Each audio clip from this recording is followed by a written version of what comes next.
Morning student. आज हम कक्षा 9 के पाठ 4 केदी और कोकिला, जो कि माखनलाल चतुर्वेदी द्वारा लिखित कविता है, उसके अभ्यास प्रश्नों को, जो क्वेश्चन नंबर 1 से 7 तक हमने पिछली कक्षा में समझ लिया था, आज आगे के प्रश्नों को हम समझेंगे।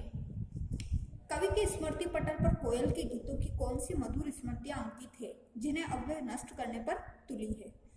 तो लेखक कह रहे हैं कि कोयल के जो गीत थे, मधुर स्मृतियां जो थी, वो कवि की स्मृति पटल यानी कि यादों में किस प्रकार से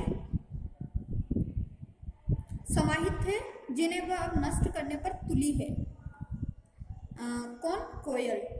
तो कवि के स्मृति पटल पर कोयल क्या करती है कि अपनी मृदुल एवं वैभव संपन्न वाणी से श्रोता यानी कि जो सुनने वाला होता है उसके मन में करुणा जगाने वाली, शांति काल में अपना गीत गाने वाली और अपने गीतों में संसार से खुशी भर देने वाली होती है तथा मदमस्त कर देने वाली छवि अंकित है, जिससे वह क्या करती है कि अब नष्ट करने पर तुली है। क्योंकि जब मातृभूमि अशांत एवं पीड़ित हो तो भला वह मधुर गीत कैसे गा सकती है। इसीलिए वो जो कोयल की जो मधुर वाणी थी, मधुर गीत थे, उन सबको नष्ट करने पर तुली हुई है।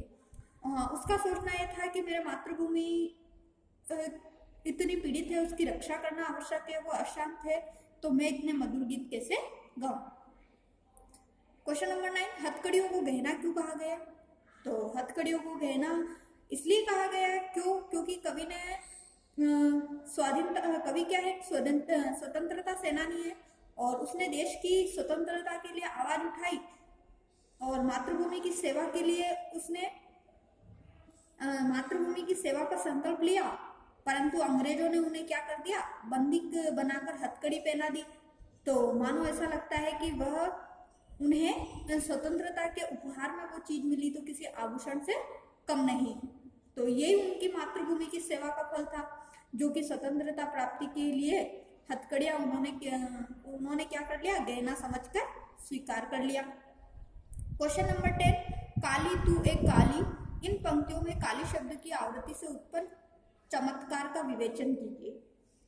तो क्या होता है कि काली शब्द की आवृत्ति इस पाठ में कुल 9 बार हुई है और काली शब्द साधारण, प्रतीक एवं भावार्थ दोनों रूपों में उभरते हैं।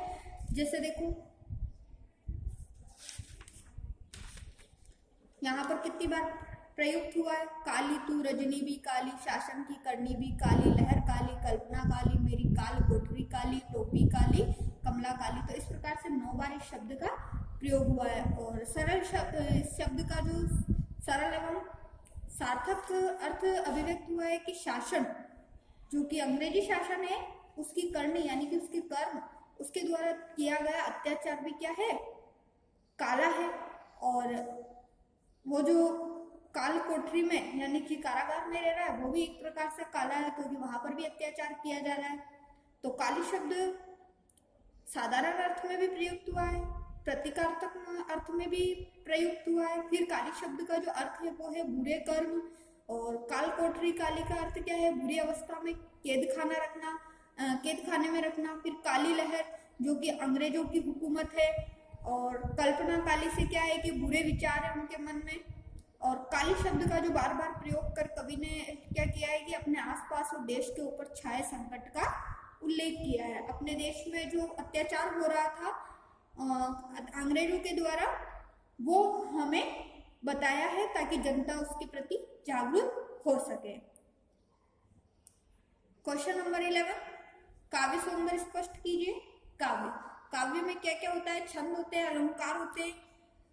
फिर काव्य के अंदर किस भाषा का प्रयोग किया गया है वो देखते हैं हम, और किन गुणों का प्रयोग किया गया है। तो इस प्रकार से किस दावानल की ज्वालाएं है, देखिए। अब यहाँ पर दावानल यानी कि जंगल के आगे तो उपमा अलंकार है और मानवीकरण अलंकार भी है, क्योंकि यहाँ पे क्या हो रहा है कि प्रकृति का वर्णन किया जा रहा है। फिर परंतु कवि ने कोयल को इस श्रेणी में रख दिया कि इन पंक्तियों में प्रतीक योजना लक्षित है और तद्भव शब्दों का प्रयोग हुआ है। यहाँ पर किसी प्रकार का कोई तत्सम शब्द हमें देखने को नहीं मिल रहा है। फिर ख, तेरे गीत कहावे वाह, रोना भी है मुझे गुनाह, तेरी विषमता तेरी मेरी, बजा रही तिस पर रणभेरी। अब इसमें क्या हो रहा है कि कवि अपने और कोयल के बीच में क्या हो रहा है, अंतर स्पष्ट करता हुआ कहता है कि हे कोयल, तेरे गीत तो सभी के द्वारा प्रशंसित है, और जबकि उसका रुदन, रुदन मतलब रोना भी किसी के लिए कोई महत्वपूर्ण नहीं है। तो यहाँ पर तुलनात्मक शैली का प्रयोग हुआ है।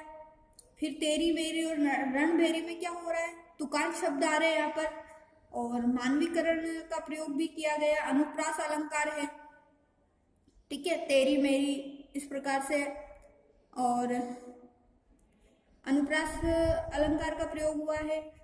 फिर भाषा क्या है, सरल है, अत्यंत प्रवाहमयी है। तो और कवि की पीड़ा की सहज अभिव्यक्ति इन पंक्तियों में हमें देखने को मिलती है। जो कवि अपनी पीड़ा सरल रूप से हमें बता रहा है। फिर रचना और अभिव्यक्ति वाले प्रश्न आपको स्वयं करने हैं। तो आज का जो आपका होमवर्क है, क्वेश्चन नंबर 8 से 13 तक, क्वेश्चन नंबर 8, 9, 10, 11, 12, 13, यहाँ तक आपको होमवर्क में करना है।